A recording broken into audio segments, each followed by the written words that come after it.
Giliana, may bad news! Mula sa pagtitimpla ng kape, ay binalingan ni Giliana ang kaibigang si Joyce na humahangon sa pasok sa condo unit nito.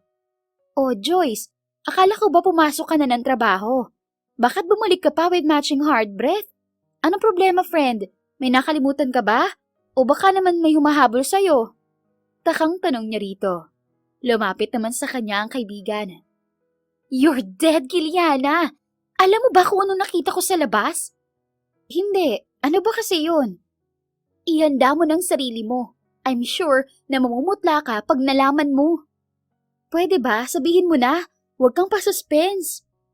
Nakita ko lang naman ang mga kalalakihang tinatakasan mo sa labas ng condominium and take note, hinahanap ka nila. Namutla si Giliana pagkarinig sa masamang balitang iyon. You mean, ang mga matatabang maniningil ko? Oo, Giliana. Ang tinutukoy nila ay ang mga kalalakihang naniningil sa utang ng yumaong ama ni Giliana. Mahigit 2 taon na simula nung simulang singilin ng mga ito ang dalaga. Hindi naman niya kayang bayaran niyon dahil milyon-milyon ang pinag-uusapang pera. Lalo't wala siyang matinong trabaho. Ito nga't nakikitira lamang siya kay Joyce at nagtatago sa maniningil ng tatay niya. Hindi niya alam kung paano siya natuntun na naman ng mga ito. May nakapagsabi ba sa kanila na nandito ako? Umiling si Joyce sa tanong niya. Don't worry, ako ang napagtanungan nila at syempre hindi kita binuko. Kung bakit ba kasi masyadong mahilig magsugal ng tatay mo? Ikaw tuloy ang nahihirapan. Okay lang sana kung mga gwapo ang napag-utangan niya. Pwedeng-pwede mong ipambayad ang ganda mo. Ang kaso, ang papangit nila at mga sumo wrestlers yata ang mga lalaking yun. Kalurky ang pudra bells mo, Giliana. Tumigil ka na nga. Natatakot na nga ako pero kung ano-ano pang kalokohan ang naiisip mo. Paano kaya nila nalaman na pwedeng dito ako nagtatago sa'yo? Baka may tracking device sila na nakadikit sa'yo or may spy ka, tapos gwapo. Tapos isusumbong ka niya sa mafia boss nila pero ililigtas ka rin pala ni Pogi sa panganib. Napaikot ng mga mata si Giliana. Kahit kailan talaga. Wala akong matinong maririnig sa'yo, Joyce. Tigilan mo nga ako. But what do I need to do now, friend? Baka halugugin nila ang bawat units dito. Di tumakas ka for the 1,000th time. Kayang-kaya mo na yun. Hindi mo naman first time to, no? Paano naman ako tatakas kung nag-abang na sila sa labas? Ano, lilipad ako? Napaisip naman si Joyce. Ilang saglit pa, hinila siya dito papasok sa loob ng kwarto. May naisip ako, Giliana. Bulalas dito. Nako, Joyce ha, kung kalokohan yan, wag mo nang tangkain pa. Kilala kita, wala kang matinong sinasadyas lagi sa akin. Huwag kang mag-alala, para rin naman to sa'yo, friend. Pinagsuot siya ni Joyce ng maluwag na duster. Kahit nagtataka siya, ay pinagsawalang bahala na lang niya. Matapos niyang suotin ang duster, ay nilagyan niyo ni Joyce ng mga tela sa bandang tiyan. Pagkatapos, ay nilagyan siya nito ng belo sa ulo at sinuotan ng malaking sunglasses. Nang sipati niya ang sarili sa malaking salamin, nagulat na lang siya sa kanyang itsura. Joyce! Nagmukha akong manang nabuntis! Ano ba tong ginawa mo sa akin? Tawang-tawa naman si Joyce sa naging itsura ni Giliana. Perfect disguise, diba? Tiisin mo na lang yun, friend, para rin sa'yo yan. Kapag nakalayo ka na rito, saka mong ibahin ang itsura mo. Siguraduhin mo lang na hindi ka nila masusundan. Kung hindi, dedo ka talaga. Basta mag-iingat ka palagi, Giliana ha. Hahanapan kita ng kaibigan na pwede kang patuloyin pansamantala. Salamat talaga, Joyce ha. No worries. Gagalingan ko ulit takasan ng mga pangit na yun. Text na lang kita ha. Matapos magpaalam kay Joyce, mag-isang lumabas si Giliana sa condominium. Nakita niya sa may lobby ang 3 matatabang pangit na lalaking naghahanap sa kanya. Halata sa mga kilos ng mga ito na parang nagmamasid sa paligid. Pasimple siyang naglakad papalagpas ng building habang hinihimas-himas ang peking umbok na tiyan. Sandali lang, misis. Bigla ay napahinto si Giliana nang tinawag siya ng isa sa mga matatabang lalaki. Hinarap niya ang mga ito at mukhang hindi naman siya nakilala. Iniba niya ang tono ng sariling boses upang ito ay kausapin. Bakit, sir? May kailangan po ba sila? Mukhang may hinahanap kayo ah. May hinahanap nga kami. Giliana Densyo ang pangalan. Makakilala mo siya. Giliana Densyo. Magandang pangalan ng babae, sir pero hindi eh. Matagal na akong naninirahan sa condominium na ito. Dito na nga kami ikinasal ng asawa ko. At heto nga ay dinadala ko ng 12 anak namin. Pero wala pa ako narinig na kilalang Giliana Densyo dito. Baka sa ibang condominium siya nakatira. Try nyo. Hindi naman siya residente dito. Sa katunayan ay tumakas lang siya sa amin. May malaking atraso yun sa amin. Ang hilig-hilig umutang ng tatay niya. Pero kapag sisingilin na, naglalaho na.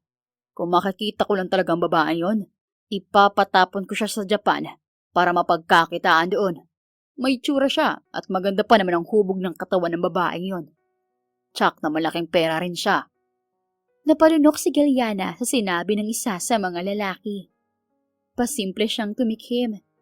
At pasensya na mga sir, hindi ko talaga kilala ang babaeng tinutukoy niyo eh.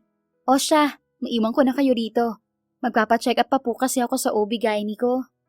Marahas siyang napabuntong hininga pagkatalikod sa mga ito. Halos lakad takbo na siya sa pagalis upang makalayo lamang sa mga ito. Successful naman ang pagtakas niya sa mga lalaki habang nakadisguise. Ngunit hindi niya alam kung saan na siya pupunta. Lang yung mga baboy yun? Sana kaya ako makikituloy ngayon? Si Joyce na lang ang kahuli-hulihang kaibigan ko na pwede kong hingan ng tulong. Nakakahiya naman kapag sa mga dating kaklase ko ako lumapit. Madamot pa naman ako magpakopya sa test noon. Ay, buhay mo, Giliana. Paano na? Nanlulumo siyang umupo sa isang wooden bench sa may kalsada. Ilang saglit pa ay napansin niya na nagtatakang nakatingin sa kanya ang mga taong dumaraan. Hindi malaman kung naawa ba ang mga ito sa kanya o ano. Hala, nakalimutan ko. Buntis sa palang itsura ko. Bakit ko nga ba hinayaan si Joyce na pagtripan ako ng ganito? Ngayon, saan kaya ako pwedeng magpalit? Tumayo siya at muli naglakad-lakad hanggang sa marating niya ang isang mall. Pumasok siya sa gusali para gumamit ng banyo upang ibahin ang itsura niya. Bago pa niya tuluyang mahanap ang banyo, ay napataan siya sa men's clothing ng mall at doon ay namukhaan niya ang 3 matatabang lalaking tinatakasan niya. Mabilis siyang nagkubli sa isang sulok. Kainis? Ang alas naman Nagtiteleport ba tong mga to? Ang bilis naman nilang makarating sa mall. Asik ni Giliana sa kanyang isip. Sumilip siya mula sa pinagtataguan at sa hindi inaasahan, napatingin sa gawin niya ang isa sa mga lalaki at napansin siya nito. Hala, patay! Bulalas niya sabay iwas ng tingin dito. Mabilis siyang naglakad nang biglang may sumulpot na braso na lumungkis sa kanyang baywang. Wife, pinahirapan mo naman ako maghanap sa'yo. Bakit ka biglang lumayo sa akin? Baka kung mapano kayo ng baby natin. Ani ng gwapong matangkad na lalaking may-ari ng braso sa baywang niya. Gulat na gulat si Giliana sa sinabi ng lalaki. Muntik na siyang lumayo rito kung hindi lang niya naalala ang mga lalaking pinagkukublihan. Nilingon niya ang mga iyon at napansin niyang unti-unting nawawala na ang atensyon ng mga ito sa kanya. Salamat sa lalaking tinawag siyang wife. Dahil doon, sumakay na rin siya sa trip nito. Habi, tumitingin-tingin lang ako sa mga damit panlalaki rito.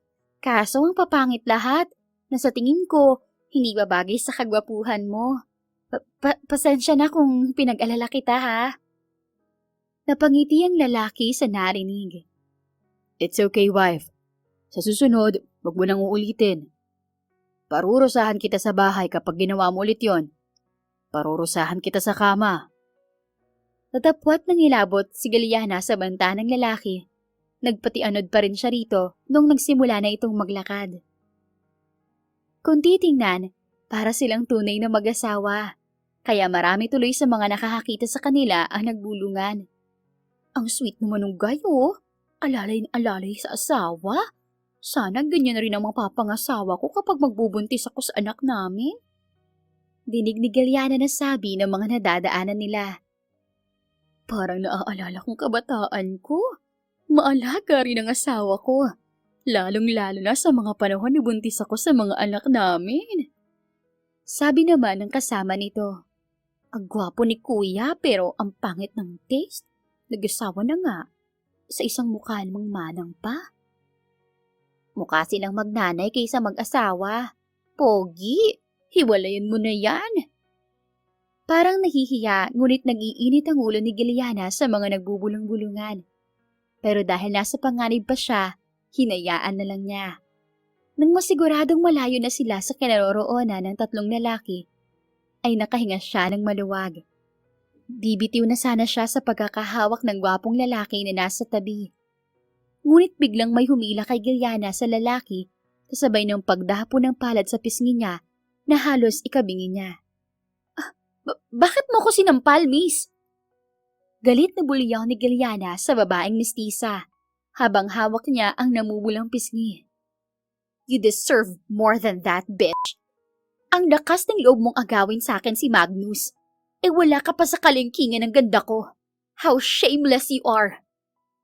Kylie, stop that. Mabilis na awat ng lalaking nagangalan palang Magnus. Nakakuha na ng atensyon ng mga tao ang mga boses nila. No, Magnus. Kakalbuhin ko ang babae mo. Is she the reason why you broke up with me? Inahas ka ng buntis na yan? Mabilis na ikinubli ni Magnus ang kawawang si Giliana sa kanyang likod upang iiwas sa atake ng mestisang babaeng si Kylie. She's not just my woman. Asawa ko siya, Kylie. And the child she's bearing is mine. Kaya wala kang karapatan na saktan ang mag-ina ko. Saad ni Magnus na ikinapula ng mukha ni Giliana. Hindi niya akalain na sa pagtatago sa mga napag-utangan ng kanyang ama ay magkakaroon siya ng instant yummy husband.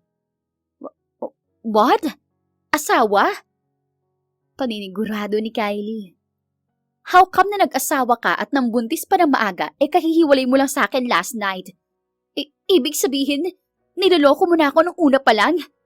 Tell me the truth, Magnus. I'm so sorry, Kylie. Pero hindi ko naman kasalanan lahat. Inayawan na kita simula pa lang. But you keep offering yourself to me. Bilang isang lalaki, hindi ko napigilan ang sarili ko. I'm sorry dahil nagawa kong kunin ang kahinaan mo. But I love my wife. Nagsisisi ako niloko ko siya. And we're now okay. Kaya please, let's just forget everything. No! Mahal kita, Magnus. I can be your mistress forever. I don't care. Huwag mo akong palalayuin sa'yo, please. Naawa si Giliana kay Kylie habang nanonood mula sa likuran ni Magnus. Lumuhod na kasi ang babae sa harap ng lalaki at nagmamakaawa. My decision is final, Kylie. Gagawin ko ang lahat para mapunan ang pagkukulang ko sa mag-ina ko. Makakahanap ka rin ng tamang lalaki para sa'yo. Matapos iyon sabihin ni Magnus, ay hinila na nito ang kamay ni Giliana palabas sa mall patungo sa parking lot. Nang makarating sila roon, naghari ang tawa ng lalaki. Naaliw sa mga kaganapan kani-kanina lang. Ang inasal nitong iyon ay hindi nagustuhan ni Giliana. Syunga ka ba, lalaki?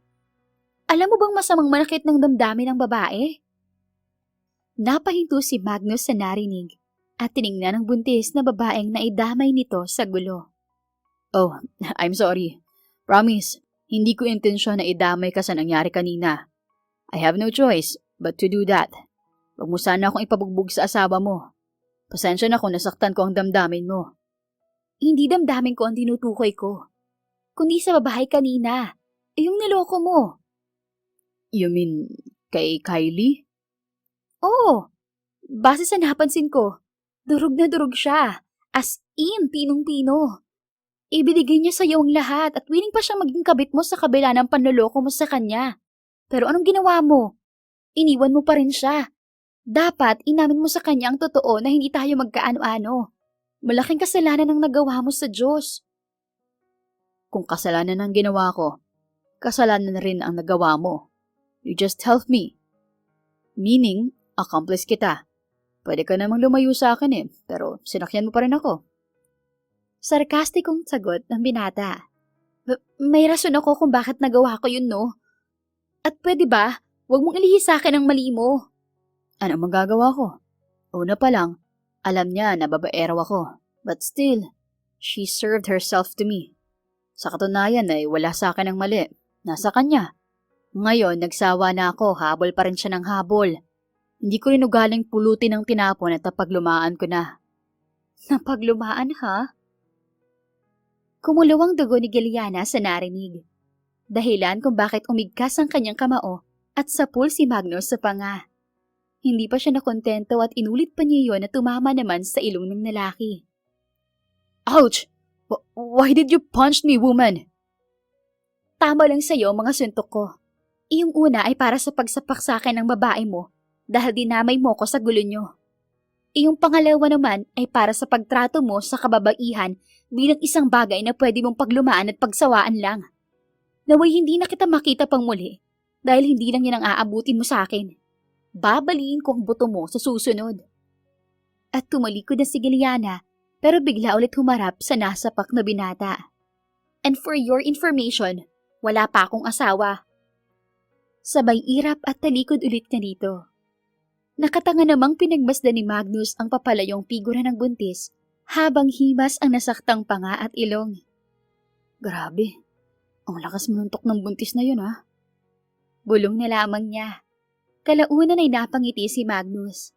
Sa buong buhay niya, ngayon lang siya nakatagpo ng ganoong klaseng babae. Isang dalagang buntis na maganda, ngunit may mabigat na kamao. Sayang nga lang, dahil hindi man lang niya natanong ang pangalan nito. Sa kabilang banda, mapapansin ang disappointment sa mukha ng 61 taong gulang na si Don Segundo Villarama. Habang nakatitig sa mga larawan na may mukha ng apo niyang si Magnus, kasama ang isang babaeng buntis. Ito lang ba ang nakuhanan mo, Mr. Pablo? Tanong ng Don sa private investigator na nagdala sa kanya ng mga larawang iyon. Kinuha ng Don ang serbisyo ni William Pablo upang manmanan ang bawat galaw ng kanyang kaisa-isang apo na babaero. Opo, Don Segundo. Bigla kasing nagkumpulan ng mga tao dahil sa panggugulo ng dating girlfriend ni Magnus na si Kylie Asuncion. Kaya hindi ko na nasundan pa si Magnus nung lumabas siya ng mall kasamang babaeng buntis. If you want, I can gather the information regarding that woman. Hindi na kailangan. Kilala ko ang apo ko. Kung wala siyang kaugnayan sa ibang tao, ay hindi siya didikit dito. Kaya malakas ang kutob ko na ang babaeng yan ang susi upang mapagtino natin siya. Mahirap nga lang tanggapin na itinago niyang magkakaroon na pala ako ng apo sa tuhod. Thank you for your hard work, Mr. Pablo. You may go now. Pagkalabas ni Mr. Pablo, napahimas sa noo ang Don. Sumasakit ang ulo niya kay Magnus. Ang kailangan niya lang gawin ay ipatama ang mali nito. Tumayo siya mula sa pagkakaupo at nagtungo sa landline phone. Tinawagan niya ang kanyang apo. Yes? Saad ng apo niya sa kabilang linya. Magnus, this is your grandfather. Umuwi ka ngayon din. May kailangan tayong pag-usapan. Pero lolo, no more buts, Magnus. Puputulin ko ang credit cards mo kapag sinaway mo ko. Inis na inis si Magnus sa narinig mula sa kanyang lolo sa telepono. Nahihimigan niya ang galit sa boses nito. Magsasalita pa sana siya, pero ibinaba na pala nito ang tawag. Kasalukuyan siyang nasa bar. Tumuloy siya roon pagkagaling kanina sa mall. Ano naman kayang fake news na nakarating kay lolo? Ba't na naman kaya niya ako pinapauwi sa mansyon? Gusto pa yatang idamay ang mga credit cards ko. Pakikipag-usap niya sa kanyang sarili. Nang tatayo na siya sa pagkakaupo sa bar counter, dumating ang dalawa niyang kaibigan. Sina Miguel at Carlo na tulad niya ay mga siraulat babaero rin. Magnus, dude! I sense that you're going to take your leave. Walang ganyanan. Kararating lang namin ni Miguel. Saad ni Carlo. Mag-enjoy muna tayo. There's a lot of pretty girls here. Nakangising sabi naman ni Miguel. Nakipag-fist bump muna sa kanya ang dalawa bago umupo ang mga ito sa kanyang tabi. Akala ko, hindi na kayo darating eh. Bakit palang tagal nyo? Dati-rati kayong nauuna sa akin dito. What's the sudden change of behavior? Tanong ni Magnus sa dalawa na mabilis na sinagot ni Carlo. Actually, mauuna dapat kami sa'yo tulad ng dati. Pero may chika babe na humarang sa amin nung papalabas na kami ng condominium ni Miguel. Chika babe mo, dude. Sino ba sa kanila? Kunot noong tanong ni Magnus. Yung umabot ng 1 month, Sino nga ba yun, Iggs? Baling nito kay Miguel. Kylie yata ang pangalan. Ni Miguel. Hindi na magtataka si Magnus sa narinig. Marahil ay tinanong ni Kylie ang dalawa niyang kaibigan kung totoo bang may asawa at anak siya. Oo, tama. Si Kylie nga. Ang akala namin ni Nix, dude, yun ang forever mo. Kaya medyo na-shock kami na sabihin niyang hiniwalayan mo siya't niloko. Wala pa sa isip ko na magpatagal sa isang relasyon. At masyadong demanding yun, nakakasakal. Teka, may tinanong ba siya sa inyo? Of course, hindi nga namin mabilang eh. Basta ang pumasok ka lang sa kokote ko, iyong tanong niya na kung may asawa at magiging anak ka na ba raw. Sagot ni Miguel. At anong sinabi niyo? We said, yes. Nagliwanag ang mukha ni Magnus. Nice. Kaya tayo tumugal na magkakaibigan kahit mga siraulo kayo. Thank you. At nakipag-cheer si Magnus sa mga kaibigang tatawa-tawa. Kami pa. Tayo-tayo lang naman na magtutulungan kapag nasa gitna ng digmaan. Cheers! Masayang saad ni Carlo. Matagal-tagal bago napagdesisyonan ni Magnus na umuwi sa mansyon ng kanyang lolo. Iniwan na niya ang dalawang kaibigan na ngayon ay kapiling na ng mga kababaihan. Nang dumating siya sa mansyon, agad siyang nakaramdam ng kaba pagkakita sa matanda na naghihintay sa kanya sa may sala. Glad you finally came after 3 hours of waiting. Mupo ka na, Magnus. Mahalaga ang pag-uusapan natin. Agad namang sinunod ni Magnus ang utos ng Don. Lolo, if tungkol sa plano nyo na ipa-arrange marriage ako sa mga anak at apo ng kakilala nyo, huwag nyo na pong ituloy. I told you, hindi ako fan ng arranged marriage. This is not all about that apo. Mabuti naman po kung mas mahalaga kaysa roon. Putol ng Don sa sinasabi niya. Kinuha ni Don Segundo ang isang folder sa lamesang nasa gitna nila na hindi napansin ni Magnus kanina. Inilabas nito ang mga litrato sa loob ng folder na ikinaputla ni Magnus. Mga litrato niya iyon kasama ang buntis sa mall. Saan niyo po nakuha ang mga yan, Lolo? Thanks for the private investigator I hired for you, Apo. So, all this time, may nakamasid pala sa akin at may nagsusumbong sa inyo tungkol sa mga pinagkagagawa ko? Kala ko pa naman may privacy na ako. Paano niyo yun nagawa, Lolo? Iyon lang ang paraan para malaman ko mga pinagkagagawa mo, Magnus. Wala akong pakailam sa privacy na tinutukoy mo dahil wala naman yung kwenta. Ngayon, ako naman na magtatanong. Paano mo nagawang itago sa akin ang magiging apo ko sa tuhod?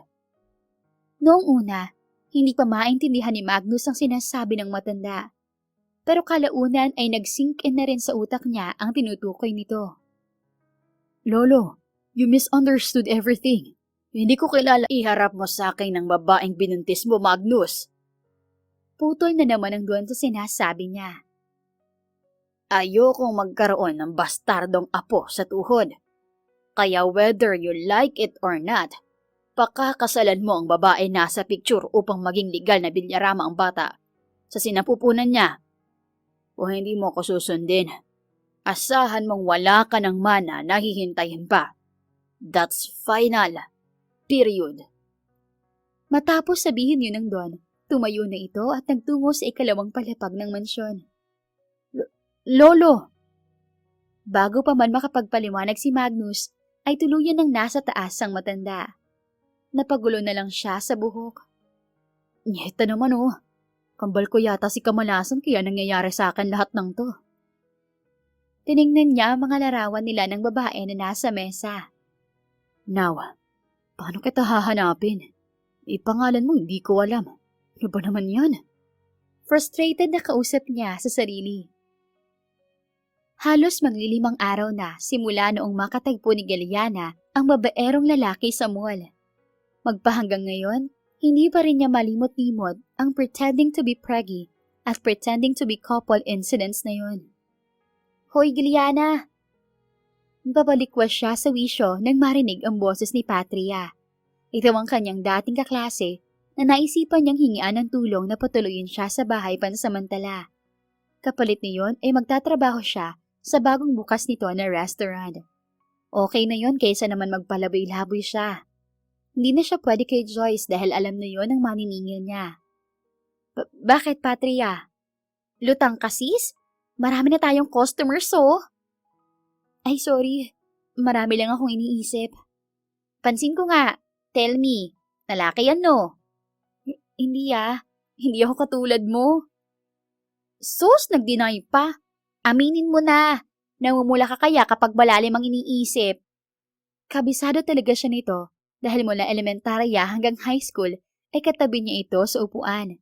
Pinapatulad niya ito noon sa exam kaya dito siya hindi nahiyang lumapit na makitira. Ewan ko sa'yo, Patria. Diyan ka na nga muna. Mag-e-entertain pa ako ng customers. Maghanap ka na kasi ng boyfriend para may peace of mind ka. Hindi na lamang pinansin ni Giliana si Patria at tumulong na lang sa pagsiserve.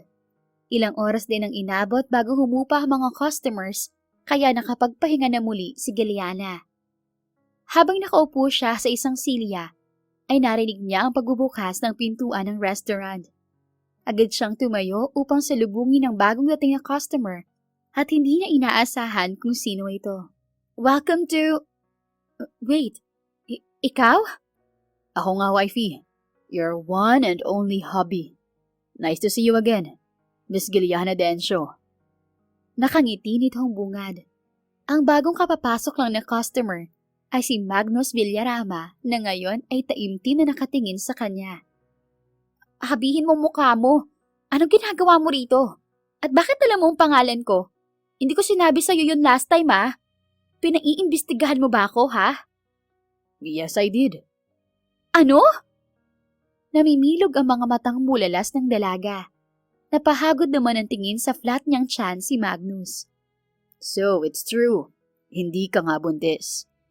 Sa halip na sagutin ang tanong ng dalaga, ayun ang sinabi ng preskong lalaki. Ano naman? May dahilan ako kung bakit ganun ang ayos ko sa mall, no? Kaya huwag kang judgmental dyan. I don't judge you, wife. Huwag mo nga akong matawag-tawag na wife. Naaalibadbaran ako. Sa tingin ko, hindi ka naman kakain dito. Kaya bago pa kita kalad ka rin palabas, ano ngang kailangan mo? Ano nga ulit pangalan mo? Magnus, your handsome instant hubby. The truth is, kailangan kita, kaya ako narito. Ano? Hindi makapaniwalang sambit niya. I'm here to have a business deal with you, Miss Dencio. Napakunot ang noo ni Giliana. Business deal? Hindi sa akin ang restaurant na to kaya wala kang mapapala sa akin. Nasa second floor ang may-ari nito. Kung gusto mo, itatawagan ko siya para... Hindi ganong klaseng business ang gusto ko. We need to talk privately nang malaman mo. Privately? Gaano ba yan kaimportante? Alam mo, marami pa akong trabaho dito kaya pwede ba? Huwag kang manggulo sa naghahanap buhay. Tsupi! Hindi ako nanggugulo. Mahalaga ito, Miss Dencio. Giliana na lang. Huwag masyadong formal, hindi bagay sa'yo. Iinirapan niya ang lalaki. Giliana, kung papayag ka sa gusto ko, pinapangako ko, mababayaran mo ang mga taong pinagkakautangan ng tatay mo. Biglang naalarma si Giliana sa narinig. Paano nalaman ng lalaki ang tungkol sa bagay na iyon? Pero base sa itsura ni Magnus, alam niyang hindi ito nagbibiro. Iyong business deal na kaya ng lalaki ang susi upang makapamuhay na siya ng hindi tumatakas at nagtatago sa maniningin ng tatay niyang sugarol? Maya-maya ay lumapit sa kanila si Patria. Anong nangyayari, Uy, gwapo! Hello sir, what's your order? Combo meal or Patria Vedil? Nakatitig at nagpapakyut itong tanong at baling kay Magnus. Patria, aalis muna ako saglit. May pag-uusapan lang kami nito. Hindi na hinintay ni Giliana ang sagot ng kaibigan at humakbag na sila ni Magnus palabas ng restaurant. Napatungangan na lang si Patria habang pinapanood si Giliana na sinundan ng gwapong lalaki. Naku, magkaka-love life na yata ang bruha. Saad na lang nito sa sarili na napapangiti.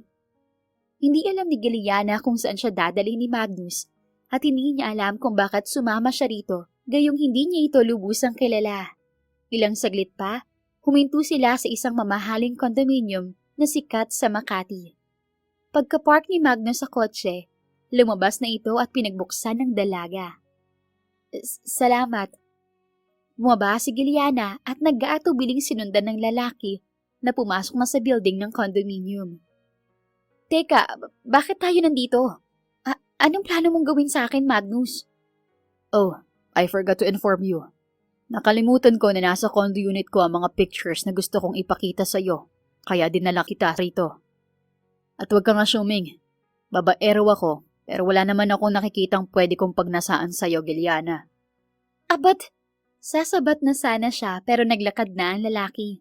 Sinundan niya na lang ito at nagdasal na sana hindi niya maisuko ang V-card dito kung sakaling may plano itong masama sa kanya. Napakatanga din kasi niya na basta na lang sumama dito sa ngalan ng pambayad utang. Sabay silang pumasok ng elevator. Noong una, hindi iyon puno pero kalaunan ay napuno rin matapos mapadaan sa floor na maraming tao ang sumakay. Kaya nagsiksikan sa loob at halos magkayakap na sila ni Magnus. Kainis, dapat naghagdan na lang pala tayo. Bulong ni Magnus na nagdala ng kiliti sa tainga ni Giliana. Sang floor bang unit mo? Nasa last floor. Malayo pa ba? Hindi na ako makahinga. 4 floors pang lalagpasan natin. Ilang saglit pa, sa wakas, nasa last floor na sila. Mabilis silang lumabas at hinungo ang unit ng lalaki. Pasok ka, huwag kang kabahan. Wala akong masamang balak sa'yo. Hindi nga ikaw ang tipo ko at wala sa bokabularyo ko ang pumatol sa pader at amazon ng babae. Gusto mo bang tikman ulit ang mag-asawang suntok ko? Subukan mo lang, Giliana. Ipapakaladkad kita sa mga security cards dito. Sa huli, ang binata rin na nagwagi. Pagpasok ni Giliana ay wala siyang oras na ma-appreciate ang ganda ng unit ni Magnus dahil may inabot agad ito sa kanyang mga pictures na ikinalaki ng mga mata niya. Bakit may pictures tayo nung nasa mall? Takang tanong niya sa binata. Umupo sila sa mahabang couch na naroon. It's my grandfather's fault. Pinapasundan niya pala ako nang hindi ko nalalaman. Ngayon, inaakala niyang may ugnayan tayo at ako ang ama ng pinagbubuntis mo. Pero hindi ako totoong buntis. Isa pa yan sa problema ko, Giliana. Kung hindi kita madadala sa kanya at pakasalan, malaki ang tsansa na tanggalan ako ni Lolo ng mana. Ngayong hindi ka buntis, ay hindi ko na alam kung anong gagawin ko. I need your help. Karama mo yan, kaya wag mo akong idamay. Babayaran ko ang utang ng tatay mo. Bibilhan kita ng bahay at lupa. Patatayuan din kita ng sarili mong negosyo, basta tulungan mo lang ako. Napalunok si Giliana sa narinig. Too good to be true pero hindi naman masamang patulan. Ilang segundo din niyang tinitigan sa mga mata ang lalaki upang suriin kung nagsasabi ba ito ng totoo. Seryoso ka ba, Magnus? Ganun ka ba talaga kayaman? We're talking about millions here, not just 100,000 peso. May duda niyang sabi. Of course, I'm serious. I'm Magnus Villarama. May isa akong salita, Giliana. Hindi mo na itatanong na apo ako ng isang bilyonaryo. I'm the only heir of Segundo Villarama, the owner of famous toy company in the world. Now, you choose. Tutulungan mo ako para makalaya ka na sa utang o hindi mo ko tutulungan at patuloy kang magtatago at mamumuhay sa hirap. I'll count of 1 to 3 for your answer, Giliana. 1. Teka, mag-iisip muna ako. 2. Nyeta naman oh, nakaka-pressure ka naman, Magnus. 3. Oo na, payag na ako. Kakainis ka. Halos 3 seconds lang talagang binigay para makapag-isip at mag-decide. Kahit kailan talaga, buwisit kang lalaki ka. Ikaw na ngang may kailangan, ikaw pang nang pe-pressure. Ano na? Ilalatag ko na ba ang agreement natin? Imbis ay sambit ni Magnus. Madali naman akong kausap, Giliana. Take it or leave it. Nasa iyo yan kung ayaw mong lumaya sa kahirapan. Siyempre, gusto kong umalis sa kahirapan. Nice! Halata sa itsura ni Magnus ang pagkawagi. Madali ka naman palang kausap eh. Paano? Pressure ka? So, anong klaseng tulong ba ang gagawin ko? You need to be pregnant. Bubuntisin kita, Giliana. Gusto mo yatang mahimatay sa suntok ko.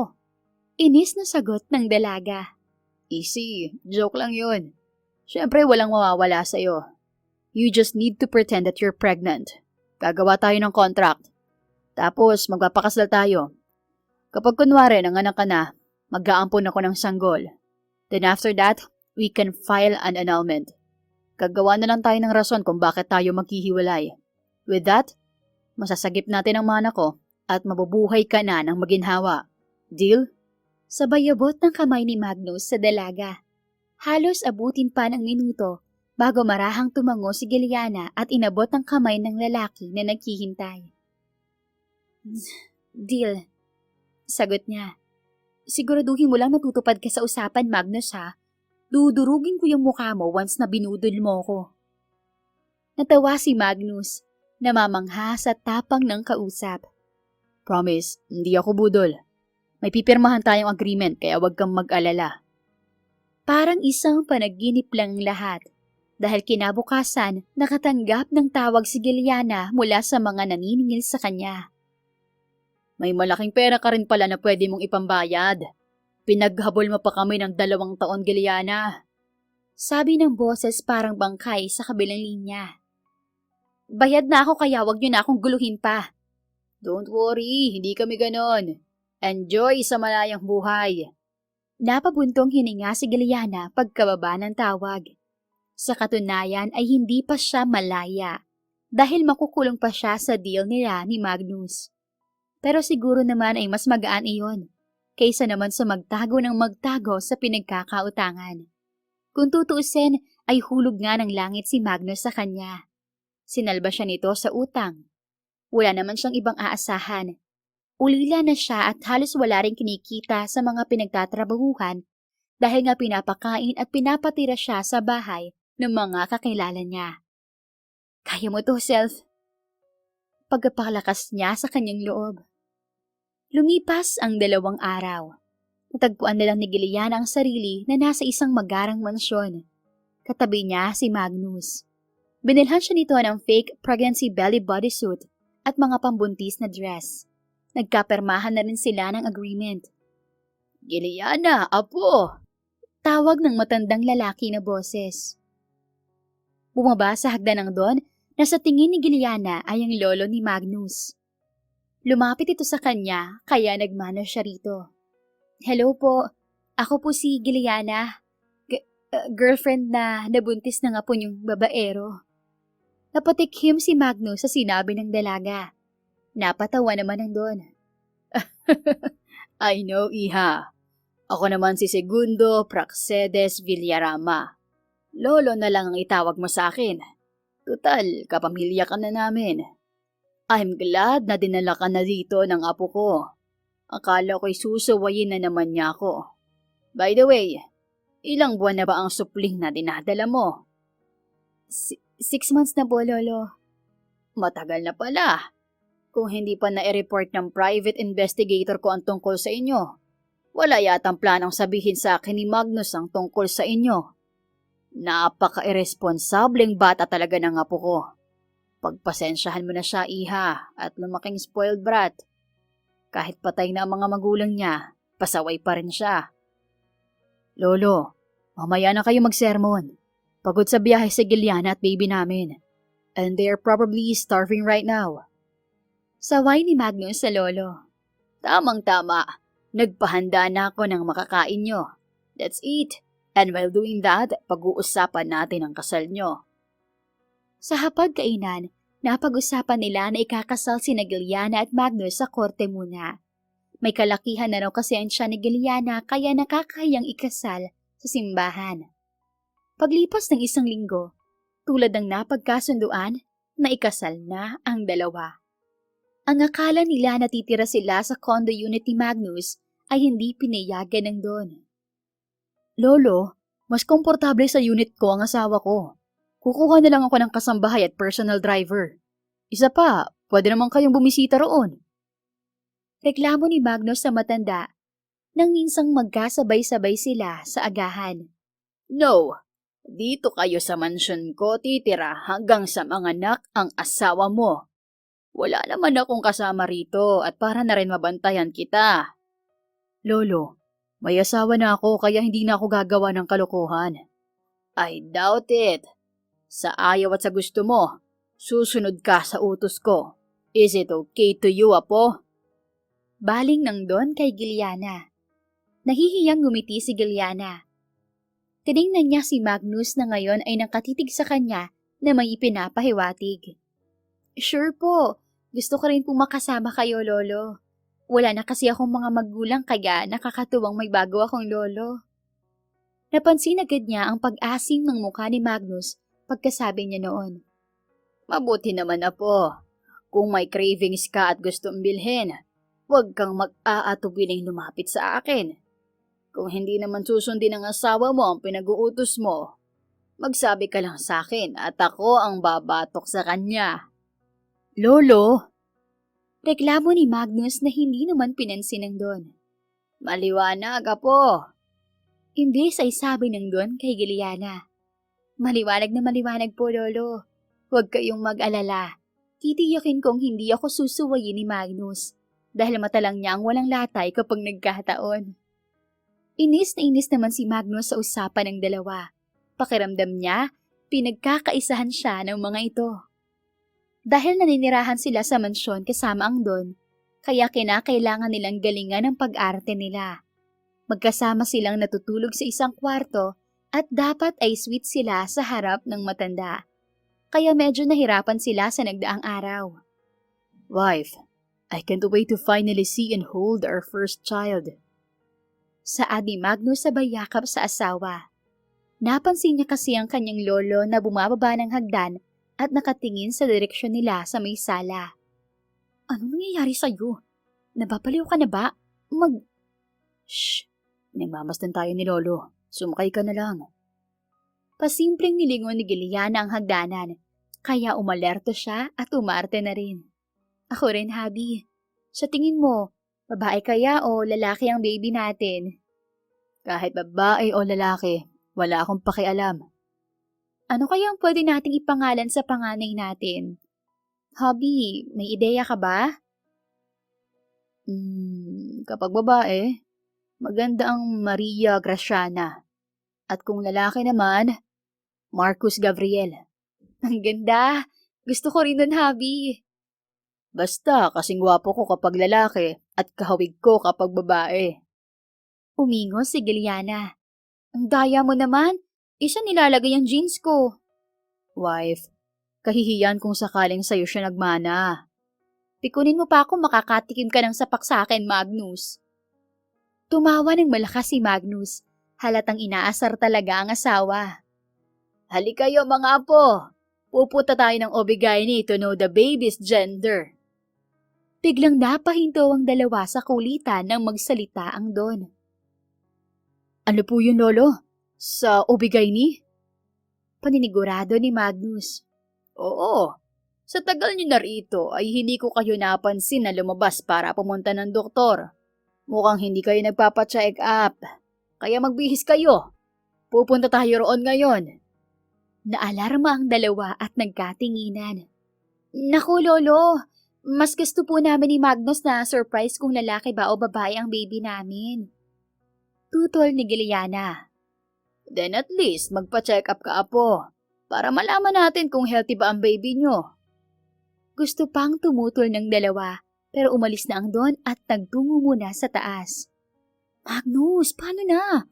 Kapag pumunta tayo ng OB, tiyak na mabubuko na tayo. Huwag kang maingay. May naisip na akong plano. Ano naman yun? Basta, need mo lang na i-level up ang acting mo, wifey. Nagtungo silang dalawa sa kwarto nila at doon tinalakay ni Magnus ang naisip niyang plano. Ilang saglit pa, humahangos at peking umiiyak si Giuliana patungo sa silid ng Don. Oh, Apo, anong nangyayari? Bakit ka umiiyak? May masakit ba sa'yo? Nag-aalalang tanong ng Don. Lolo, wala pong masakit sa akin. Pero si Magnus po kasi, may sakit. May sakit? Paano nag-uusap lang tayo kanina sa sala? Mukhang na-impatcho po siya. Suka po ng suka eh. Namumot at pinagpapawisan na rin siya. Nag-aalala po ako, Lolo. Nasaan siya ngayon? Nasa kwarto po namin. Nagtungo sila ng kwarto at natagpuan nila si Magnus na nasa banyo at kunwaring sumusuka. Mabilis na lumapit si Giliana sa asawa at sinapu-sapo ang likod nito. Magnus, apo, ano bang nakain mo't naggaganyan ka? Mabuti pa, dalhin ka na namin sa ospital. Tanong ng Don na lumapit na rin sa may banyo. Huwag na po, Lolo. Masakit lang ng konti ang tiyan ko. Sagot ni Magnus sa nanghihinang boses. Nag-aalala ng asawa mo sa'yo. Huwag nang matigas ang ulo. Magpapahinga na lang ako, Lolo. Tama po si Magnus. Mas mabuting magpahinga muna siya, Lolo. Hindi natin siya mapipilit kung ayaw po niya dalhin sa ospital. Sang-ayon ni Giliana. Sige, wala na akong magagawa. Magpahinga ka na muna, Magnus. Ipagpaliban muna natin ang pagpunta sa Obigaini. Kung may kailangan kayo, mag-utos lang kayo sa mga kasambahay. Lihim na nagpasalamat ang mag-asawa. Mabuti na lang, hindi nabisto ng matanda ang pagkukunwari nila. Simula noon, nagdahi-dahilan na lang silang dalawa kapag nagyayayaang matanda na magpunta sila sa Obigaini o sa ospital. Nangangamba silang mabulilyaso ang plano nila dahil hindi pa naililipat sa pangalan ni Magnus ang mana nito. Isang araw, habang nagpapahinga si Galiana sa sala ng mansyon, lumapit sa kanya si Don Segundo at kinausap siya. I'm so happy that you came to my grandson's life, Iha. Dahil sa'yo, naging maayos na si Magnus at hindi na siya suwail. Ngumingiti na rin siya. Hindi ko po napapansin, Lolo. At ngumingiti naman po si Magnus. Ngumingiti nga siya noon pero hindi naman abot sa mata. Ikaw ang dahilan kung bakit ngumingiti na siya ng tunay ngayon at ipinapakita na niya ang emosyon niya. Maaga siyang naulila. Namatay ang mga magulang niya sa plane crash. Simula nun ay naging sakit na siya ng ulo. Suwail siya at pinaglalaroan ng damdamin ng mga babae. Kaya nagpapasalamat ako sa iyo. Ikaw at ang batang dinadala mo ay blessing sa amin. Mapapanatag na ako na may mapapag-iwanan na sa kanya. Ramdam ni Giliana ang sinseridad sa boses ng Don, kaya hindi niya maiwasang makonsensya. Ano kaya ang mararamdaman ng matanda kapag nalaman nitong hindi siya totoong buntis? Baka paghiwalayin sila ni Magnus na sa nagdaang araw ay totoong mahal na niya. Kahit makulit ang lalaking iyon at mapang-asar sa kanya, natutunan pa rin niya itong mahalin kahit sa maiksing panahon. Mahal ko po nga po niyo, Lo. Kaya gagawin ko ang lahat, mapasaya lang siya. Sagot niyan ay kinangiti ng matanda. Kinagabihan, nahihirapang makatulog si Giliana. Hindi matanggal sa isipan niya ang usapan nila ni Don Segundo. Napansin siya ni Magnus na kasalukuyang nakahiga sa kanyang tabi. Tinanggal ni Magnus ang mga una na kaharang sa pagitan nila. Napagkasunduan nila noon na dapat may harang ang higaan nila. Marahang tinapik ni Magnus sa braso si Giliana. Hey, ayos ka lang? Bakit ba likot-likot mo? Hindi ka ba makatulog? Mula sa pagkakatalikod ni Giliana, humarap siya sa lalaki. Ayos naman ako. Hindi lang yata ako patutulugin ng konsensya ko. Your conscience? Para saan, Giliana? Magnus, hindi ka ba naaawa sa lolo mo? Matanda na siya pero heto tayo. Niloloko siya. Naaawa at nagigilty syempre. Pero kung hindi ko to gagawin, baka sa squatters ako manirahan. Baka naman tinatakot ka lang niya. Sa halos 1 buwan ko ng paninirahan dito, napansin ko na sobrang mahal ka ng lolo mo. Saka ikaw na lang ang pamilya niya. Kaya walang ibang magmaman ng ari-arian kundi ikaw lang. Hindi mo pa lubusang kilala si Lolo. May isang salita yun. Napabuntong hininga si Giliana. Ikaw naman kasi, masyado kang siraulo. Itutuloy ang sinapit mo. Hindi ako si Raulo. Sadyang bet lang ako ng mga babae. At saka, matulog ka na nga, Giliana. Hindi talaga ako makatulog eh. Kung ganon, we need some liquor. Game? Sige, try ko. Bumangon si Magnus at hinila ang asawa na hindi na nakatutol pa. Dinala niya ito sa bar ng mansyon. Hindi talaga ako sanay uminom, Magnus. Pag-amin niya. Kaunti lang naman, pampatulog lang. Nagsalin si Magnus ng mamahaling alak sa 2 baso at inabot ang isa kay Giliana na hindi na nakatanggi pa. Ang sakit pala sa lalamunan ng ganito. Buti na lang sanay ka na sa alak. Alak lang ang karamay ko noon eh. Nagpatuloy lang sila sa pag-inom, kaya ang plano nilang pampatulog lang ay nauwi sa lasingan. Honestly, Giliana, gusto kitang pasalamatan. Saad ni Magnus na lasing na. Para siya naman. Tanong ni Giliana na halatang lasing na rin. Dahil sa'yo, medyo naging okay ang relasyon namin ni Lolo. Thank you so much ha. Wala yun. Binayaran mo ang utang ng tatay ko kaya gagawin ko ang lahat para naman sa parte ko. Huwag ka magpasalamat. At saka maghihiwalay din naman tayo kapag okay ng mana mo. Paano kung ayaw kong hiwalayan ka, Giliana? Anong ibig mong sabihin, Magnus? Be my wife forever. Pwede ba? Natawa si Giliana. Iniisip na baka lasing lang ang kausap. Depende. Sagot ni Giliana. Depende? Oo. Depende kung magpapakabait ka. Ikaw, be my husband forever. Depende rin. Simpleng sagot nito. Kung magustuhan mo ang performance ko ngayon. ilang saglit pa, naramdaman na lang ni Giliana ang labi ni Magnus sa labi niya. Binuhat nito si Giliana patungo sa silid. Hindi na nila napahinto ang mga sarili sa init na nararamdaman dala ng alak. Kaya naman natagpuan na lang nila ang mga sariling pinagsasaluhan ang mainit na gabi. Sa Asunson's residence, matatagpuan si Kylie na nakaupo sa isang couch habang tinitingnan ang mga pictures at ibang ebidensya na pwede niyang gamitin bilang ganti sa ex-boyfriend niyang si Magnus Villarama. Kausap niya ang isang private investigator na nagdala sa kanya ng mga larawan. Sinadya niyang bumayad ng tao para makahanap ng pangsira kay Magnus. Sabi ko na nga ba, nagpapanggap lang silang dalawa. What's the name of this stupid woman? Tanong niya sa investigador. Siya si Giliana Dencio, ma'am. 24 years old. Anak ng isang sugarol na maraming utang. Napag-alaman kong wala siyang permanenteng tirahan dahil na rin sa pagtatago sa mga pinagkakautangan ng tatay niya. Bukod doon, ano pa?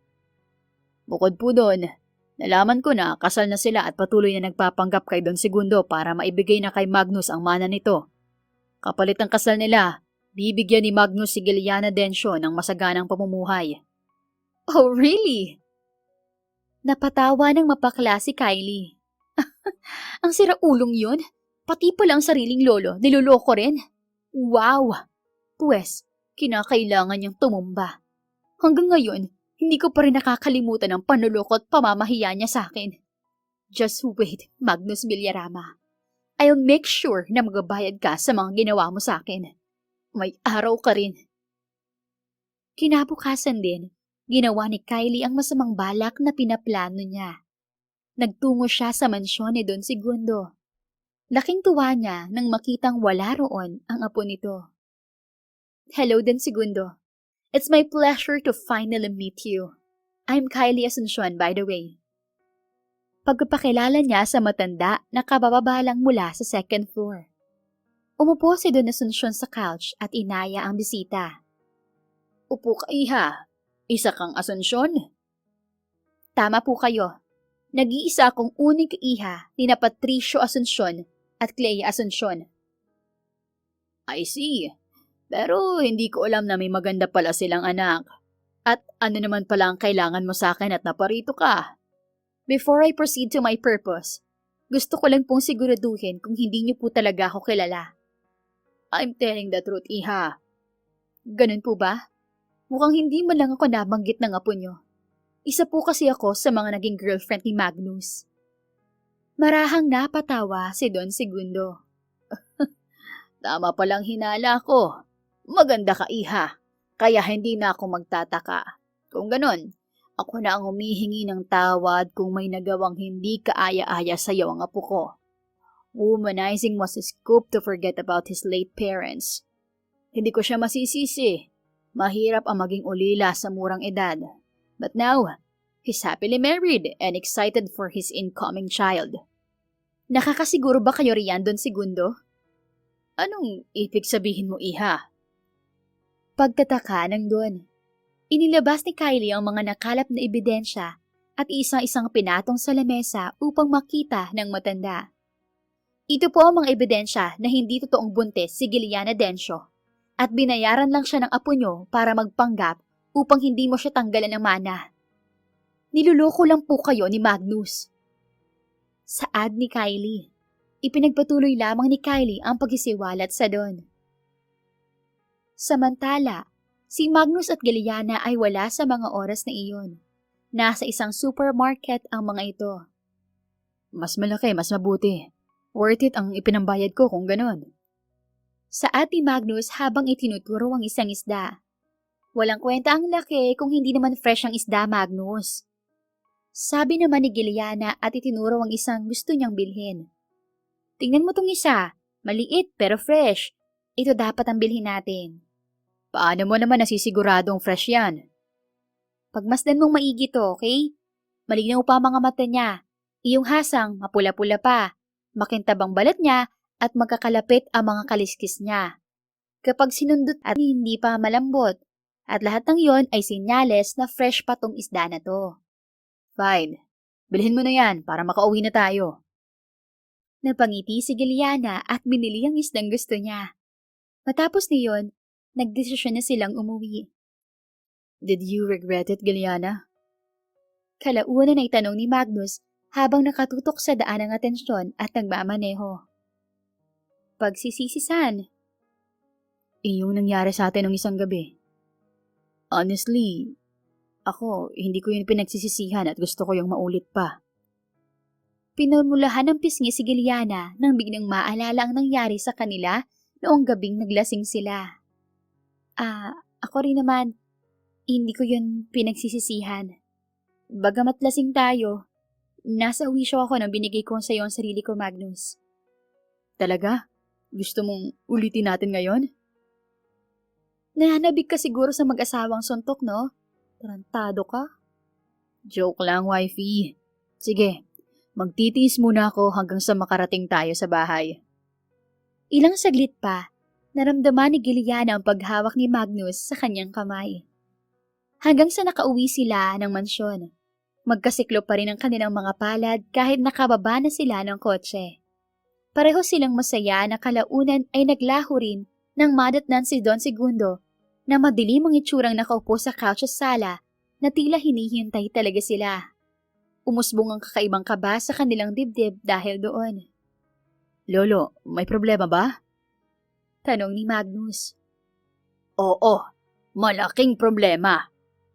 Galit na sagot ng Don sabay labas ng mga ebidensyang ipinakita dito ni Kylie kanina na ikinagulat ng mag-asawa.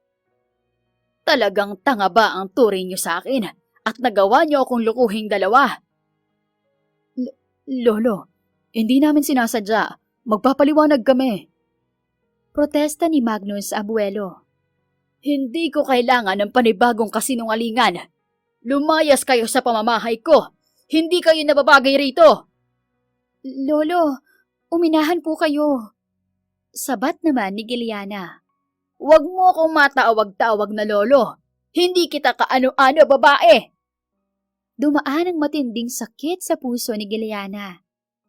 Don Segundo, kung may dapat umalis dito, ako lang po yun. Please po, huwag niyo pong ipagtabuyan si Magnus.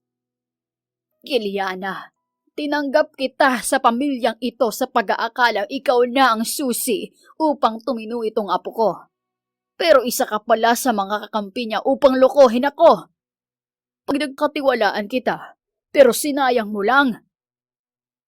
Lolo, please, huwag niyo sigawan si Giliana. This is all my fault.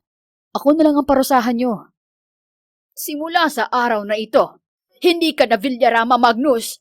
At ikaw, Giliana, huwag ka na magpapakita uli sa akin. Hindi ka nararapat sa pamilyang ito. Kinasusuklaman ko mga sinungaling na gaya. Lolo! Nag-aalalang hiyaw ni Magnus. Don Segundo! Bulalas naman ni Giliana nang makita ang matanda na biglang nag-collapse. Dahil sa matinding galit, inatake sa puso si Don Segundo na mabilis namang isinugod ni na Magnus sa ospital. Ang pangyayaring iyon ay lalong nagpatindi sa nararamang guilt ng mag-asawa. Lalo na't sabi ng doktor ay walang kasiguraduhang makakasurvive ang matanda. Dahil doon, mahirap man, napagdesisyon na ni Giliana ang lumayo na lamang kaysa magkasira ang maglolo. Magnus, maghiwalay na tayo. Malungkot na saan niya kay Magnus. Nasa labas sila ng silid ni Don Segundo. No, hintayin muna natin ang paggising ni Lolo. Huwag mo munang isipin yan. Hindi ka aalis. Paano ko naman hindi iisipin, Magnus? Wala na. Buko na tayo. At gusto niyang palayasin ako at maging ikaw. Ito lang ang tanging paraan para hindi ka madamay. Please, maghiwalay na tayo, Magnus. I said no. Sigaw ni Magnus. Tangina, hindi ko hahayaan, Giliana. Ako ang kakausap kay Lolo pagising niya. Pero hindi na kaya ng konsensya ko, Magnus eh. Tumulong ang mga luha ni Giliana. Maayos ang pagtrato ng lolo mo sa akin. Pero itong ginanti ko sa kanya. Magnus, sa tingin mo ba, kakayanin kong harapin siya matapos ang lahat? But I don't want you to leave me. Kapag ipinagtabuyan ako ni Lolo, ikaw na lang ang meron sa akin. Karamay ko. You're a part of me now, Giliana. Wala nang patutunguhan to, Magnus. Wala tayong magagawa. Ganun talaga. Walang sikretong hindi nabubunyag. Habang maaga pa, kailangan ko na lumayo. Please, hayaan mo na ako. Doon napaluha na si Magnus. Masakit sa kanya na gusto na siyang iwan ni Giliana na una pa lang ay mahal na niya. Pero hindi lamang niya masabi sa babae. Nang araw ding iyon, nag-file silang dalawa ng annulment. At hindi nagtagal, tuluyan na silang naghiwalay habang parehong itinatago ang nararamdaman para sa isa't isa. Makalipas ang 5 taon, matatagpuan na ngayon si Giliana sa isang malayong probinsya kasama ang kanyang matandang dalagang tiyahin at ang kanyang 4 na taong anak na babae. Noong naghiwalay sila ni Magnus, huli na nang malaman niyang nagdadalang tao siya sa anak nila ng lalaki. Ngunit hindi naman siya nagsisisi sa naging desisyon niya noon. Bagkus, masaya na siya. Dahil kahit hindi na sila magkasama ni Magnus, ay naroon naman at kasama niya ang anak nila. Nanay, hindi ba nakakatakot sa school? It's my first day po. I'm so afraid. Tanong ng kanyang anak na si Maria Graciana. Halata ang kaba sa mukha ng bata dahil first day dito sa daycare. Hindi, masaya nga ron eh. You will learn a lot of things in school, baby. Really? Nakapag-daycare din po ba kayo, nanay? Oo naman. Sa una lang nakakakaba, pero kapag tumagal na, masaya nang mag-aral. Kaya dapat huwag kang magamba, okay? Kapag nagdalaga ka na at nakapagtapos ng pag-aaral, makakapagtrabaho ka na. Ano nga palang gusto mong maging paglaki mo, baby? Nakangiting tanong niya sa anak. Simple lang naman po, nanay. Dahil mahal ko ang mga hayop, gusto ko maging veterinary doctor. At syempre, makasama ka po ng matagal.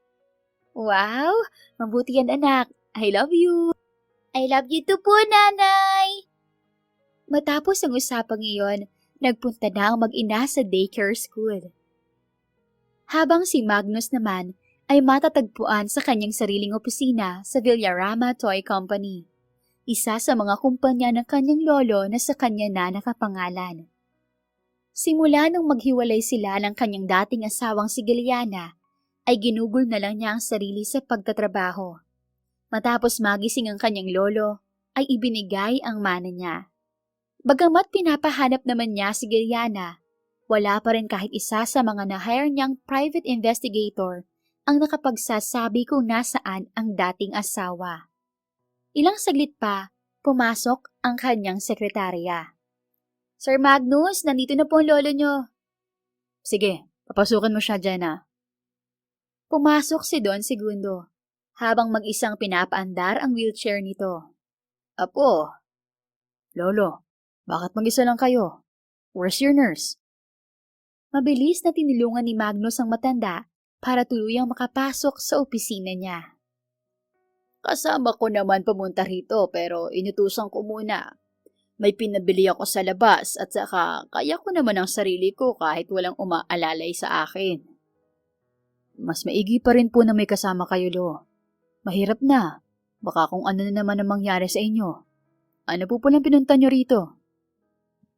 Gusto ko lang kamustahin ka, Apo. Matagal na ang huling punta mo sa mansyon. Sabihin mo nga sa akin. Umuuwi ka pa ba sa unit mo o dito ka na natutulog sa kumpanya? O baka naman hindi ka na talaga natutulog. Look at you. Mukha kang panda. Hindi ko ibinigay sa iyo itong kumpanya para kawawain ang sarili mo, Magnus. Lolo, wag na kayong manermon. We have a lot of new toys na need i-launch ngayong buwan kaya kailangan ko ring mag-overwork. Bare months na kaya siguradong mas lalo akong magiging abala sa kumpanya. Lalakas na naman ang toy production natin. Baka sa kaka-overwork mo ay overfatigue ka naman na po. Binabalaan kita. Huwag ka munang mamamatay hanggat wala kang naiaharap sa akin na apo ko sa tuhod. Napatawa si Magnus sa narinig. Tawang may halong kalungkutan. Lolo, papaano naman kayo magkakaroon ng apo sa tuhod mula sa akin? Hanggang ngayon, hindi ko pa rin po nahanap ang gusto kong maging ina ng anak ko. I'm afraid, baka wala na siya rito sa Pilipinas kaya hindi ko siya matagpuan. Oh, before I forget po, isa yan sa rason kung bakit ako naririto. Nahanap ko na siya, Magnus. At naririto pa rin siya sa bansa. Pardon, Lolo? I said I found your ex-wife. Sino-sino ba ang mga nakuha mong investigators? Gusto ko silang makilala nang mabatukan ko sila. Ang dali-dali ng trabaho nila, hindi pa nila magawa. Si Giliana, nasa Pilipinas pa rin siya, Apo. Po? Did I heard it right, Lo? Hindi ba kayo nagbibiro? Apo, hindi ako katulad mo na siraulo. Nagalit man ako kay Giliana noong una, pero narealize ko rin na walang nararapat na maging manugang kung apo kung di siya. Kaya tinulungan na kitang ipahanap siya sa mga magagaling kong private investigators. Naiinip na kasi ako sa ginagawa nyo. Sobrang tagal. Inabot na ng 5 years, wala pa rin progress. Oh, where is she, Lolo?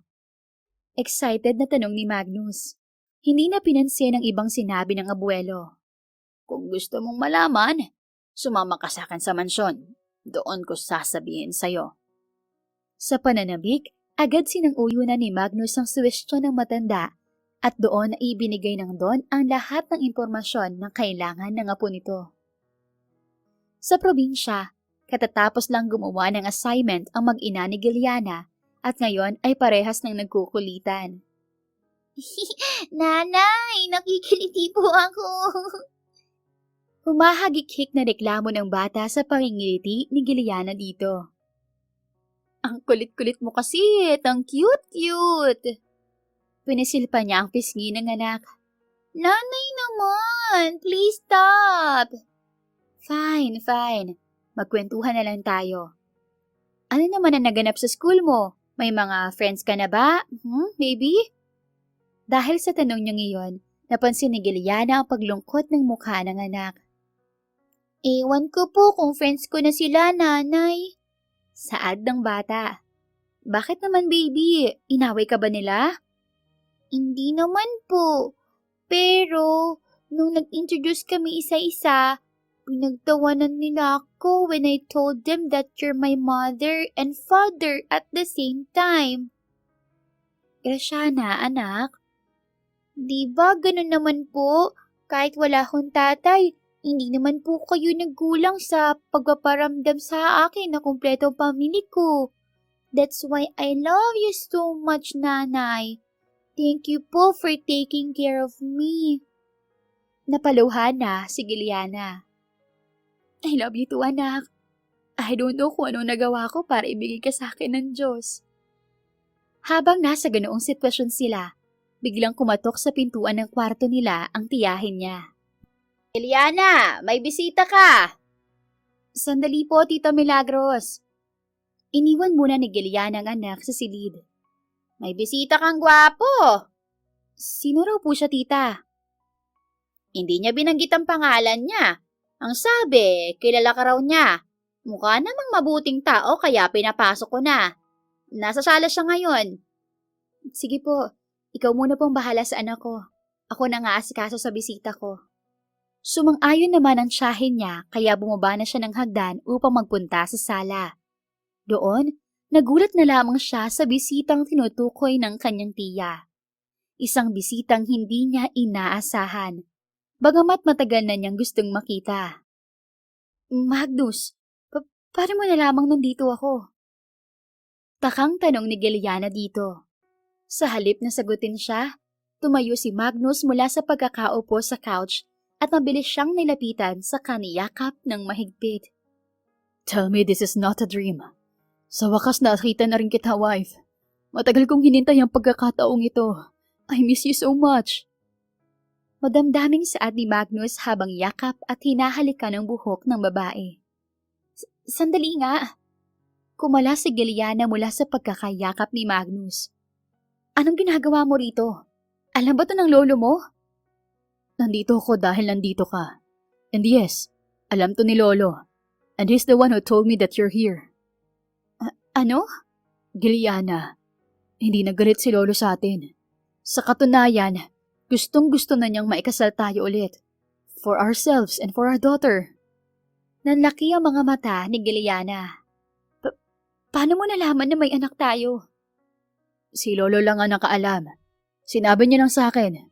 Where is she, by the way? Alam mo bang nananabik na kami ni lolo na makita siya? At ano, para kunin siya sa akin? Kumunot ang noo ni Magnus, lalo na nang makita nito ang luha sa mga mata ni Giliana. Of course not. Bakit ko naman siya kukunin?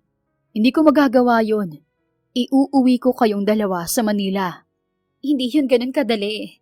We made a mistake, Magnus. At alam mo kung paano nagalit si Don Segundo sa atin. But that was before. I told you, hindi na siya galit ngayon. Please, huwag mong hayaan na magtalo pa tayo dahil dito. Hindi yun ganun kadali, Magnus. Nanay, sino pong bisita? Napahinto silang dalawa sa usapan nang marinig ang maliit na boses na iyon ng bata. Sa hagdan, nakita ni Magnus ang isang batang babae na kahawig nito. Alam nitong anak na nito ang bata dahil na rin sa lukso ng dugong nararamdaman nito. Graciana, go back to your room. Utos ni Giliana sa anak. Siya namang labas ng tiyahin niya. Ay naku, ang batang ito! Pasensya na, Giliana! Ang kulit ng anak mo, bigla na lang tumakbo papunta rito. At titingnan daw niya kung sinong bisita mo. Hihilahin na sana ng tiyahin ng bata pabalik sa silid, pero nang matigas ang bata. No, Lola Milagros! Gusto ko rin po mag-entertain ng bisita. Giit ng bata. Hindi ka pa dalaga para gawin iyan. Sige ka, magagalit ang nanay mo. Graciana, bumalik ka na sa kwarto, anak. Huwag mong pahirapan ng lolo Milagros mo. Singit naman ni Giliana. Si Magnus ay nakatingin lamang. Pero nanay... Wala nang pero-pero, baby. Napasingangot si Graciana. Sige na nga, mister. Huwag po kayo mag-away ni nanay, ha? Mahal ko siya at nabait po siya. I saw you two nagging each other. Please stop fighting. Napangiti si Magnus. Huwag kang mag-alala. Hindi ko siya aawayin at mahal na mahal ko rin siya. Napasinghap si Giliana sa narinig. Bagamat nagtaka ang bata, sumama na lang ito sa lola nito at hindi na nag-usisa pa. Magnus, umuwi ka na sa inyo. Utos at baling ni Giliana dito. She's beautiful, katulad mo. Her name is Maria Graciana, tama? Baliwalang sabi ng lalaki. Maraming salamat sa pagbigay sa kanya ng pangalang gusto ko. Noon nagpapanggap lang tayo na magkakaanak na. Ngayon, hindi pa rin ako makapaniwala na malaki na ang munting supling natin. Nakakapanghinayang. Hindi ko man lang nasubaybayan ang paglaki niya. At hindi kita naalagaan sa mga araw na nasa sinapupunan mo pa siya. I'm such a big stupid person. I'm so sorry, wife. Bakit nga ba hindi mo ko sinabihan na may anak na tayo? Magnus, tapos na tayo. At ayoko nang makagulo sa inyo ng lolo mo. Kaya mas pinili kong buhayin siya mag-isa. Kinaya ko naman. May kaunti akong kabuhayan dito at nairaos namin ang buhay. Still, I felt guilty. Feeling ko naging pabaya akong ama at asawa. Don't be. Because this is my choice. Isa pa, hindi na tayo mag-asawa. Di ba nag-file na tayo ng annulment bago ako umalis ng Maynila? I know. Pero until now, hindi pa rin yun nagagrant dahil hindi ko hinaharap ang mga hearing. At wala akong balak harapin. You mean, we're still married, Magnus? I think so. I will contact my lawyer at iaatras ko na yon. But I still want us to go back together. Pero may sarili na akong buhay, Magnus. Sige, hindi kita pipilitin sa ngayon. Aalis na ako. But I will come back. Gagawin ko ang mga hindi ko nagawa noon. Wait for me, wife. Lumapit si Magnus kay Giliana at hinalikan ng babae sa noo bago umalis. Mapapansin ang kalungkutan sa mukha ni Giliana. Pero hinayaan lang niyang umalis ang dating asawa. Hindi alam ni Giliana kung ano ang tinutukoy ni Magnus at wala siyang ideya kung kailan ito babalik. Ngunit makalipas ang 1 linggo, pag-uwi nila ng anak niya galing school, nawindang na lamang siya nang madatnan si Magnus na nagsisibak ng kahoy sa may labas ng bahay nila. Magnus, anong ginagawa mo? Takang tanong niya sa lalaki. Lumingon sa kanila si Magnus at ngumiti. Hello sa dalawa kong prinsesa. Kumusta sa school? Ang hirap pala magsibak ng kahoy. Teka, bakit mo nga ba yan ginagawa in the first place? Aakyat daw siya ng ligaw sa'yo, Giliana!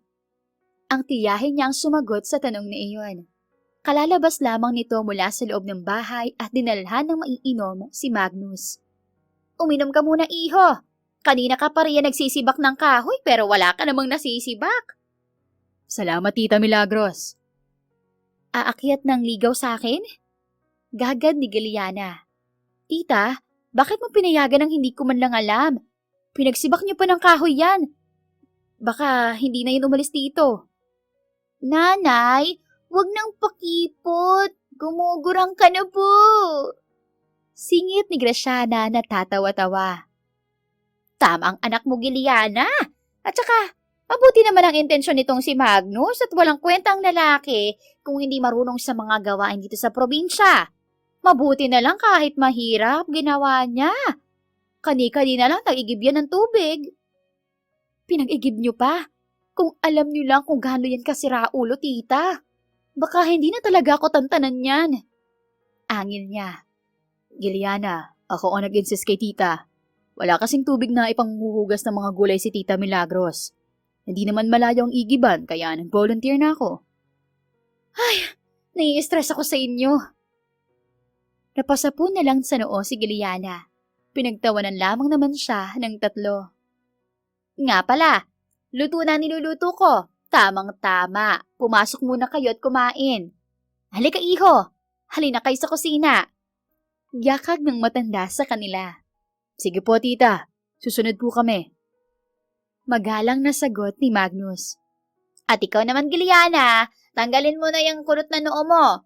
Wala ka nang magagawa dahil narito na si Magnus. Alam nga namang hindi natin siya tanggapin. Tao naman siyang humarap sa atin. Hala, pumasok na kayo ng anak mo sa loob at baka nagugutom na yan. Teka tita, hindi pa ako nakakapamalengke. Saan kayo nakakuha ng bigas? Di ba sabi mo kanina ubos ng bigas natin? Halos pabulong na tanong ni Giliana sa tiyahin. Ano ka ba? Nagdala ng 5 sakong bigas itong manliligaw mo. Kaya nga approve siya sa akin eh. May dala rin siyang mga ulam. Ano po? Nanlalaki ang mga matang bulalas ni Giliana. Natawa naman ang matandang dalaga. Huwag kang OA pamangkin. Walang kwentang manliligaw kung hindi niya kayang pakainin ang nililigawan niya. Maigi at bigas ang niregalo niya sa'yo. O di solve na ang bigas natin ng ilang buwan. Sige na, pumasok na kayo sa loob at pagsaluhan natin ang niluto ko. Walang nagawa si Giliana kung hindi ang sundin ng tiyahin. Pagkatapos ng hapunan, muli nagsibak ng kahoy si Magnus. Pagkatapos ay bumalik na sa loob ng bahay dahil dumidilim na. Mister, bakit mo po gusto ang nanay ko?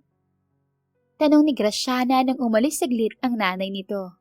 Ngumiti si Magnus sa anak. Hindi ko lang siya gusto, baby. Mahal ko siya. Mahal ko kayo at gusto kong punan ang mga pagkukulang ko sa inyo. Kung ganun po, is it true that you're my father? Iyon po kasi narinig ko kay Lola Milagros at nanay nung nag-usap sila. No worries, I just overheard it accidentally. I didn't mean it po. It's okay, baby. Not a big deal. Mabilis na humapdi ang puso ni Magnus nang makita ang butil ng luha ng anak sa pisngi nito. Yes, anak. Ako nga ang ama mo. Stop crying, okay? Narito na ako. Kung ganon, bakit ngayon ka lang po?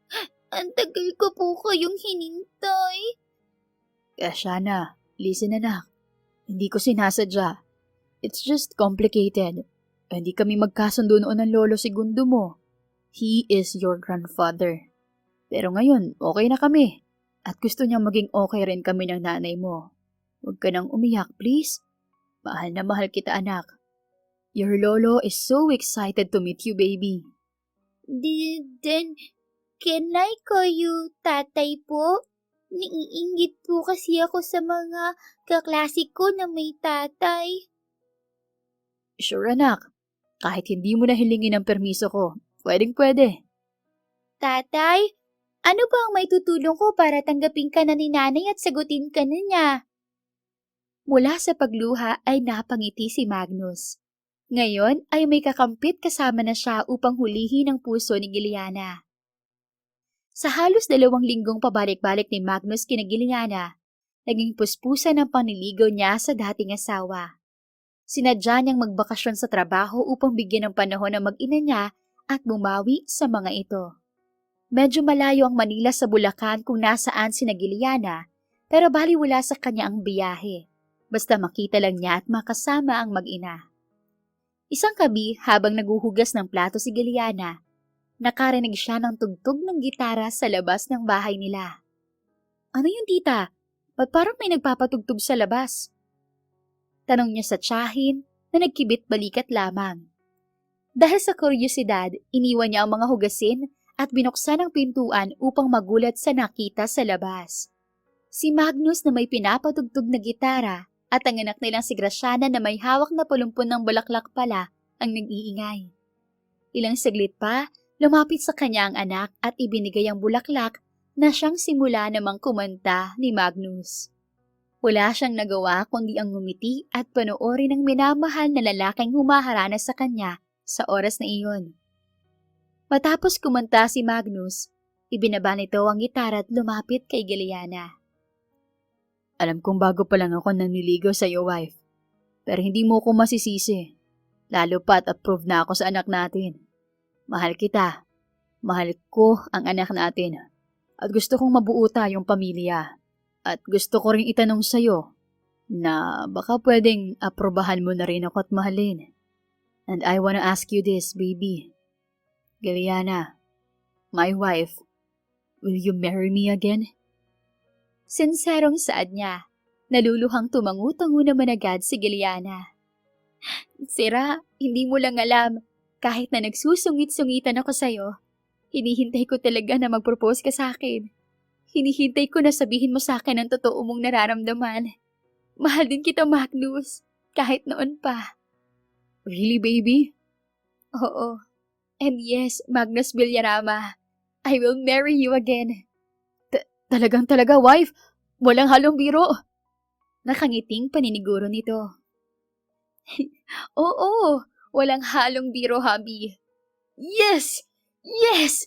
Thank you so much. I love you, my wife! Halos tumalon si Magnus sa labis na kagalakan. I love you too. Yay! Congratulations, nanay, tatay! Kumapalakpak na bati sa kanila ng kanilang anak. Ganoon rin si Tita Milagros na masayang lumapit sa kanila. Labis-labis ang tuwang nadarama ni Magnus ng mga oras na yun. Kaya wala siyang pinalampas na araw. Kasama ng mag-ina ay pumunta sila ng Maynila upang balitaan si Don Segundo at ipakilala na rin sa matanda ang apo nito sa tuhod. Lolo, nandito na po si Giliana at anak namin. Masayang bunga ni Magnus nang makapasok sa mansyon. Nasa may garden ang Don at nagbabasa ng dyaryo. Malawak na napangiti ang matanda, lalo na nang lumapit at yumakap dito si Giliana. Sa wakas, Giliana, apo ko, nagbalik ka na. Opo, narito na ulit ako, Lolo. Namiss ko po kayo. Namiss din kita, apo ko. Pasensya na't nagalit ako sa'yo nung una. Ayos lang po yun, Lolo. Nauunawaan ko po. Kalimutan na po natin iyon. Salamat, iha. Teka, ito na ba si Graciana? Ang apo ko sa tuhod. Opo, Lo. Napakagandang bata. Halika, apo. Lumapit naman ang bata at nagmano kay Don Segundo. Mano po, Lolo. Lagi po kayong kinuwento sa akin ni tatay. How are you po? Napakagalang na bata. I'm okay naman na po. Masaya ako dahil nandito na kayo. Matagal ko na itong pinapangarap. Ang makita kayong magkakasama at masaya. Ako rin po, Lolo. Kailan niyo po ipapakasal si nanay at tatay ulit? I'm so excited for their wedding po. Naku, kahit ngayon pwedeng-pwede. Pero dahil gusto ko na grande ang kasal nila, paghahandaan muna natin, apo. Ayos ba? Yes po, Lo. Approved! Gaya nga ng sinabi ni Don, grande ang naging ikalawang kasal ni na Magnus at Giliana. Ginanap iyon sa isang malaki at magarang simbahan. Inimbitahan ni Giliana ang mga kaibigan niyang si Joyce at Patria. Present din sa kasal nila ang mga kaibigan ni Magnus na si Miguel at Carlo. Pagkatapos ng kasal ay nag-honeymoon sila ng 3 linggo sa bansang pangarap na mapuntahan ni Giliana, ang France. Lumipas lamang ang 1 buwan, si Graciana ay magkakaroon na ng kapatid. Yay! I can't wait to see my baby sister or my baby brother. Sana kamukha ko siya, nanay, tatay. Masayang sambit ng bata nang ibalita ng mag-asawa na magkakaroon na ito ng kapatid. Yes, you will, baby. Now, need mo munang magpaligo kay Lola Milagros mo. Maselan pa ang kalagayan ng nanay mo. Malumanay na utos ni Magnus sa anak. Tatay, kaya ko na po mag-isa. I'm a big girl na kaya and I will be ate soon. Fine. Huwag lang malikot sa banyo. Baka madulas ka, okay? Ay, Captain! Napapailing na napapangiti si Magnus pagkaalis ng makulit na anak. Maya-maya pa ay hinalikan niya sa pisngi ang kadabing asawa na sa oras na iyon ay nilalantakan ang pinaglilihihang pancake na luto ni Tita Milagros. Hindi sila pumayag na hindi isama sa Maynila ang matanda dahil mag-iisa ito sa Bulacan at may katandaan na. Buti naman at napilit din nila ito na sumama sa kanila sa Maynila kahit medyo ayaw nito noong una. Wife, dahan-dahan, baka mabulunan ka. Nakangiting saway ni Magnus sa misis na tila kumakain ng ice cream kahit pancake naman ang nilalantakan. Ang sarap-sarap kasi nito. Di ko mapigilang kumain ng marami. Nga pala, Habi, gusto ko ng mangga mamaya ha, yung hilaw. Hilaw? Ang asim nun, wife ha? Pero sa tingin ko, masarap yun kapag may Nutella. Nutella? Bakit naman ang ganun ang gusto mong kainin, wife? Hindi naman tinapay ang mangga. Umirap ang buntis at nagtaas ng kilay sa mister. Sa'yo ang gusto ni baby. May reklamo ka? Ha? Wala po. Sige, pabibilhan kita mamaya. Tiklop agad na sagot ni Magnus. At pati pala, garlic pizza hubby gusto ko rin. Sure, basta kayo ni baby. Muling hinalikan at pinagmasdan ni Magnus ang asawa. Sa isip-isip niya, wala na siyang mahihiling pa bukod sa magkakaroon pa ng maraming supling kay Giuliana. Kahit parang Amazon ang misis niya kapag galit, mahal na mahal niya ito. At mahal na mahal din siya nito. She really changed him. 9 na buwan ang nakaraan, nagluwal ng malusog na batang lalaki si Giuliana. Thank you so much, wife. Papangalanan natin siyang Marcos Gabriel Dencio Villarama. Marcos Gabriel.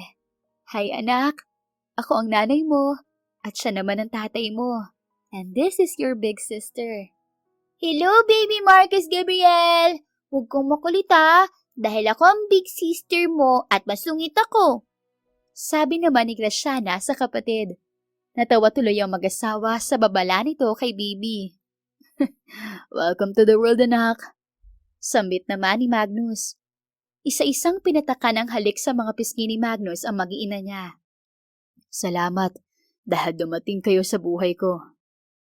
Ako dapat na magpapasalamat dahil hindi mo ko sinukuan, Magnus. Nasabi ko na ba sa yung ikaw ang anghel sa buhay ko? Mula nang makilala kita sa mall, nagbago na ang kapalaran ko. Kahit nakakainis kang lalaki, nililigtas mo pa rin ako sa problema ko. At ngayon, ay may isa na tayong masayang pamilya. Salamat, hubby. Saad ni Giuliana. Meant to be talaga tayo, wife. Dahil din sa'yo nagkaroon ng direksyon ang buhay ko. Pangako na habang buhay ko kayong mamahalin at aalagaan ng mga bata. Wala nang pagsisidlan pa ang saya nilang mag-asawa. Nasa punto sila ng buhay nila ngayon na kontento at satisfied kung ano ang meron sila. Bagamat nagsimula sila sa pagkakamali, itinama naman nila iyon at pananatilihin nilang matibay ang kanilang pagsasama habang buhay. The end. Kung nagustuhan niyo ang istorya natin ngayon, huwag kalimutang mag-share, mag-like, mag-comment at mag-subscribe. Thank you for watching and listening. See you on our next story. Ingat and God bless.